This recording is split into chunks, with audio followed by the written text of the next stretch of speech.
Selamat sore teman-teman. Semoga semuanya dalam keadaan sehat dan sejahtera selalu. Ketemu lagi dengan saya Adi Kurniawan dari Blaze Koi Center Semarang bersama dengan Noval dari tim Blaze Channel ya. Nah, hari ini kita mau bahas satu topik, Val. Jadi memang udah beberapa tahun terakhir ini, terutama permintaan untuk ke Blaze Group dan Blaze Koi Center ini banyak didominasi oleh project-project terutama yang tema natural. Ya, sekali lagi setiap saya bahas ini jangan punya beranggapan bahwa berarti yang desain minimalis jelek atau desain minimalis kita nggak mau kerjain sungguh-sungguh, atau berarti kalau yang desain minimalis Blaze ngerjainnya setengah hati. Tidak, mau minimalis, mau natural, mau semi natural, kita akan kerjain dengan semaksimalnya dan sepenuh hati. Makanya teman-teman kalau lihat ya hasil-hasil kolam kita, baik yang finishing secara minimalis dan natural, itu teman-teman bisa nilai sendiri. Ya, sekali lagi bukan bermaksud membandingkan, tapi teman-teman bisa lihat secara estetiknya, hasilnya, spek kolamnya, spek filternya, dan segala macam. Nanti videonya tolong dimunculin ya, project-project yang kita yang 3 tahun terakhir aja. Dan saya juga kemarin meeting dengan beberapa tim leader beberapa tahun yang lalu. Kita juga belum punya selera tes dan teknik yang seperti ini. Nah, kenapa saya bilang bahwa kolam natural ini sangat lebih kompleks? Makanya kompleksnya itu secara RAB, secara biaya, secara tenaga, secara waktu, secara technical, ataupun ke artnya, seninya, itu memang dibandingin minimalis. Kalau saya lebih ngomong jujur ya, lebih gampang, lebih simpel bikin minimalis sebetulnya. Tapi sekali lagi, saya tidak pernah menganggap bahwa Blaze setiap dapat project natural itu sebuah kesulitan atau kendala, tapi justru buat saya tantangan gitu loh. Bahkan bagaimana sih tema natural ini bisa sesuai dengan yang dimau customer dan dengan mempertimbangkan aspek tempat, kemudian dimensi, proporsional, denah dan lain-lain yang ideal. Nah, sebelumnya ini kebetulan ada satu contoh proyek ya Val ya, ada di Jakarta, tepatnya di daerah Cisanggiri ini, kalau nggak salah ini Jaksel ya, Jakarta Selatan. Yang untuk di tahun ini aja berarti yang di Jakarta Jaksel ini sudah project ke-8. Ya, sebentar lagi selesai. Ini Jakarta doang teman-teman. Kalau overall secara nasionalnya sampai per Mei ini kemarin kita sudah selesaikan 14 project. Yang berjalan masih 6, yang lagi nunggu desain sudah deal itu ada 5 lebih. Yang masih nanya-nanya belum tersortir lagi, nanti kita akan update lagi. Jadi intinya antara waktu, kecepatan, hasil, result, dan lain-lain kita harus ibaratnya yang maksimal.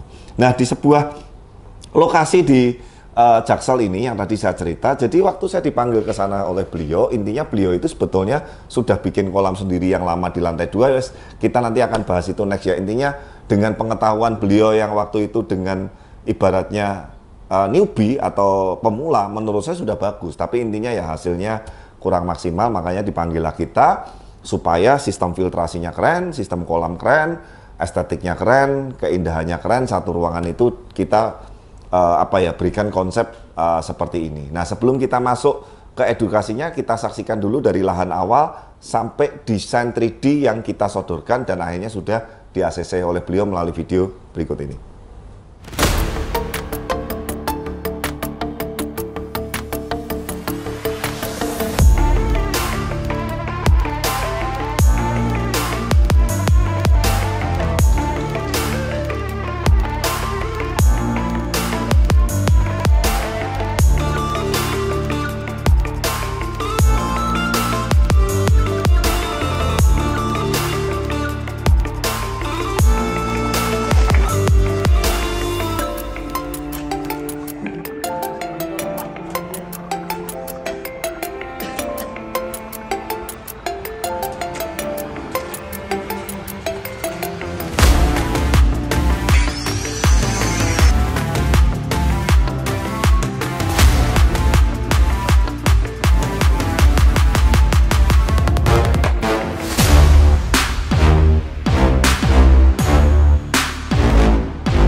Oke, nah teman-teman ya itu tadi. Nah, saya akan sedikit bahas step by stepnya atau partnya supaya teman-teman atau bahkan mungkin customer yang kepengen membuat kolam natural bisa memaklumin bahwa kenapa secara RAB aja kita nggak bisa cepet, kenapa kita nggak bisa buru-buru, bahkan angkanya kok lebih mahal dari minimalis. Yang pertama, membuat konsep, desainnya, menata air terjun sebelah mana, sungai sebelah mana, kolam sebelah mana, tanaman bagaimana, batu kemana, nanti filternya ketemu kolamnya seperti apa supaya smooth dan lain.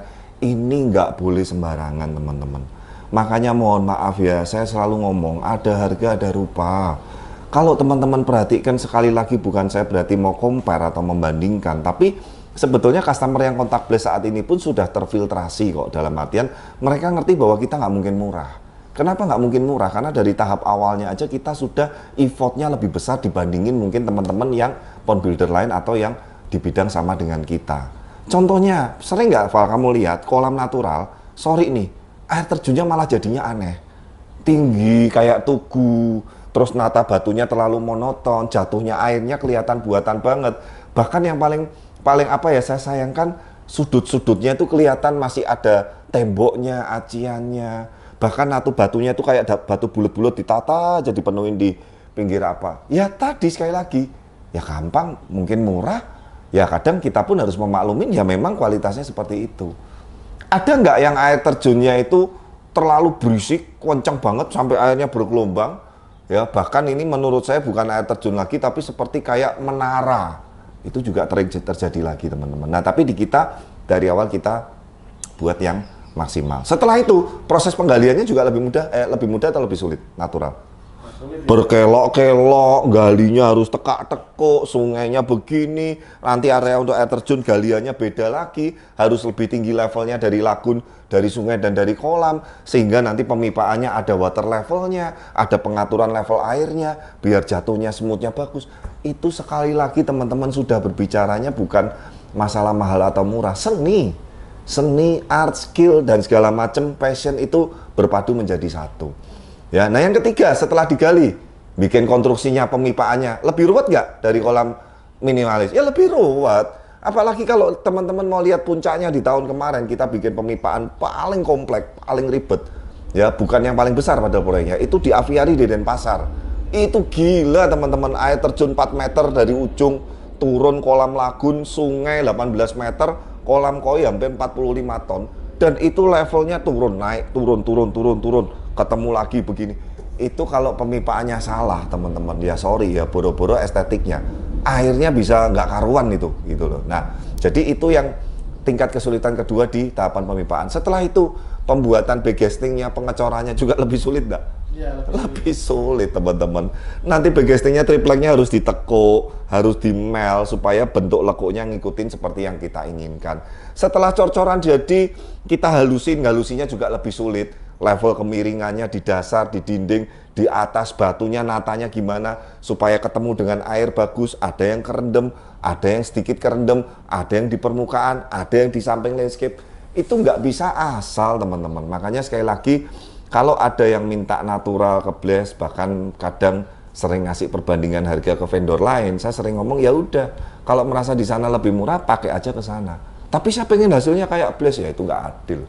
Kalau menurut saya teman-teman pengen hasil yang bagus, pengen hasil yang lebih, ya teman-teman harus berani bayar lebih. Itu sih wajar lah ya. Intinya kita bicara secara global, nggak cuma di pond builder, tapi kita semua yakin bahwa intinya kualitas dan harga ini harus berbanding lurus. Oke teman-teman, jadi itulah teman-teman mengapa saya bilang bahwa kenapa sih pond builder terutama yang seperti Blaze bergerak di bidang natural secara waktu, secara rap, secara pengerjaan, secara seni, teknik dan lain-lain itu sangat-sangat punya nilai effort lebih atau nilai lebih karena faktor-faktor tadi yang memang jujur saya harus ngomong tidak semua orang bisa lakukan. Dan memang sekali lagi kalau terima kasih buat customer yang sampai sekarang sangat mensupport Blaze dan percaya dengan Blaze baik penggarapan kolam minimalis ataupun naturalnya dan sangat suka dengan hasil-hasil akhirnya. Kita pun juga ikut senang, ikut puas. Saya pun pernah beberapa kali teman-teman, makanya sekarang saya kalau diminta untuk ngerjain proyek sekali lagi bukan masalah kecilnya, tapi ini lokasi mau diapain sih, temanya mau dipaksain apa sih. Kalau itu memang nggak sesuai dan saya yakin nggak bisa jadi bagus, mending saya nggak ambil ya, seperti itu. Karena saya percaya bahwa apa ya, segala sesuatu kalau dipaksakan pasti hasilnya juga nggak akan maksimal lah. Dan terutama untuk kolam-kolam natural itu, space itu sangat butuh lebih dibandingin tema-tema yang minimalis. Nah nanti berikutnya saat running final, dan yang paling seru keren nanti ikan koinya masuk, beliau ambil di blast cukup banyak juga teman-teman ikan barunya, dan nanti kita akan aturin enaknya dengan blast semua nanti beres sampai masuk kolam, bahkan edukasinya kemarin ada ikan baru yang sakit, kita bantu handle juga, kita bantu edukasi juga, supaya maksudnya juga intinya teman-teman dan customer blast ini punya pegangan ilmu yang sama yang untuk apa ya, kenyamanan dan keamanan keeping jangka panjang. Ingat, nyaman dan aman teman-teman. Ya itu penting sekali karena kita namanya hobi, jangan sampai hobi dibuat nggak nyaman, dibuat nggak aman. Apalagi sampai stres, itu konyol. Ya mendingan jangan punya hobi. Nah melalui video ini semoga teman-teman dapat edukasi, manfaat, dan inspirasinya. Jangan lupa dukung terus channel kami, like, comment, subscribe. Dan see you nanti, saya Noval, Blast Channel dan tim Unjuk pamit. Sampai ketemu di video-video berikutnya. Bye.